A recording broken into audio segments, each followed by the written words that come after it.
তেলের ভিতরে মসুরির ডাল কখনো দিয়েছেন? তেলের ভিতরে মসুরির ডাল দিয়ে চমকে দিন আপনার পরিবারকে, সবাইকে চমকে দিন। আমি ডালিয়া এই নতুন রেসিপি নিয়ে আপনাদের সামনে হাজির হয়েছি। আর আমার এই রেসিপিটা আপনি শেয়ার করে সবাইকে চমকে দিন। চলুন তাহলে এই নতুন রেসিপি কিভাবে আমি বানিয়েছি সেটা আপনাদের আমি দেখাবো। আপনি আশ্চর্য হয়ে যাবেন আমার এই রেসিপি দেখলে। তেলের ভিতরে মসুরির ডাল দিলে কি হয় সেটা আজ আপনাদের আমি দেখাবো।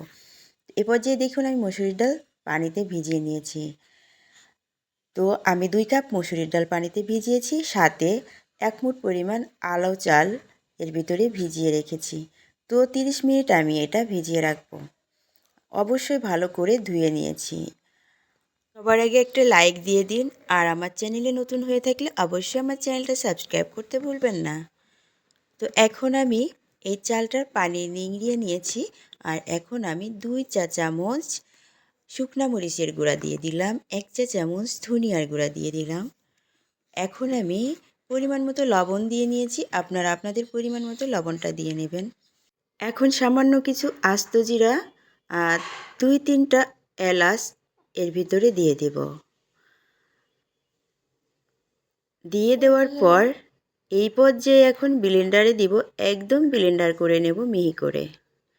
ব্যাস দেখুন ব্লেন্ডার করা হয়ে গেছে।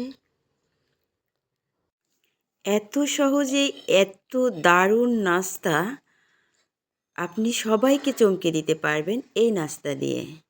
এখন আমি এই ডাল ব্লেন্ডার করে পলিথিন নিয়েছি, একটা পলিথিনে ঢুকিয়ে দেব। আর এই পলিথিনে সবগুলো ব্লেন্ডার করা ডাল দিয়ে পলিথিনটা সুন্দর করে সমান করে নেব। এই পর্যায়ে দেখুন আমার ডালটা সব দেওয়া হয়ে গেছে। এখন আমি এই পলিথিনটা সুন্দর করে সমান করে এক পাশের মুখটা আটকিয়ে নেব। আটকিয়ে কেচি দিয়ে আর এক সাইডটা আমি কেটে নেব। সাথে দেখুন আমি একটা এই যে দেখতে পাচ্ছেন, এখন আমি সমান করে সুন্দর করে নিয়েছি। আর সামনে যে পলিথিনের মুখটা ওইটা আটকিয়ে ফেলেছি। আর একটা ছোট একটা প্লাস্টিকের বোতল নিয়েছি, আর বোতলের মুখাটা একটু ছিদ্রি করে নিয়েছি। তো দেখতে পাচ্ছেন এখন কি করব অবশ্যই বুঝতে পারছেন। এখন আমি এই পলিথিনের এক সাইডটা একটু কেচি দিয়ে কেটে ছিদ্র করে নেব। ঠিক এইভাবে কেচি দিয়ে কেটে ছিদ্র করে এখন আমি এই সাইডটা দিয়ে সুন্দর করে বোতলের ভিতরে সবগুলো ডাল ঢেলে নেব।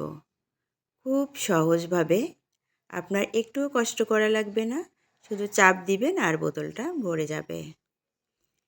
এই পর্যায়ে দেখুন আমার বোতলটা কিন্তু ভরা হয়ে গেছে। এখন আমি চুলায় যাব এই আশ্চর্য জিনিস আপনাদের উপহার দিতে। দেখুন এখন এই পর্যায়ে আমি চুলায় চলে যাচ্ছি। আমি কড়াইয়ে পরিমাণ মতো তেল দিয়ে নিয়েছি, আর এই যে বোতলের যে মুখা যে ছিদ্রি করেছিলাম এই ছিদ্রি দিয়েই দেখুন আমি ডালটা তেলে দিচ্ছি। এখন দেখতে পাচ্ছেন কুড়মুড়ে মচমুচে মজাদার একটা নাস্তা তৈরি হয়ে যাবে। একদম বিকালের নাস্তা, সেরা নাস্তা। না খেলেই বুঝতে পারবেন না এত মজাদার। আপনার এত সহজেই এত মজাদার নাস্তা তৈরি করে আপনি সবাইকে চমকে দিন। আপনার ফ্যামিলিকে চমকে দিন, আপনার আশেপাশের সবাইকে চমকে দিন আমার এই ভিডিওটা শেয়ার করে।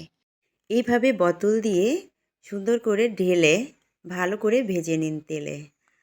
আর তেলে ভাজার পরে যখন একদম লাল হয়ে যাবে, ভাজা থেকে উঠিয়ে ফেলবেন ঠিক এই পর্যায়ে। দেখতেই পাচ্ছেন খেতে কিন্তু দারুণ মজা, একটু ঝাল ঝাল আর কুরকুরে মচমচে হবে। এটা সস দিয়ে খেলে কিন্তু সেরকম মজা লাগে। বিকালে চায়ের নাস্তা সসের সাথে এই রেসিপিটা আপনারা শেয়ার করবেন অবশ্যই। এত সহজেই তৈরি করে ফেললাম কুরকুরে মচমুচে ঝাল নাস্তা রেসিপি। চায়ের সাথে জমবে অনেক ভালো।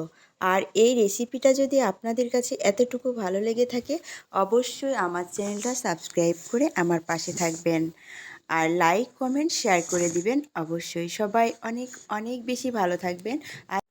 আজ এ পর্যন্ত, আল্লাহ হাফেজ, আসসালামু আলাইকুম।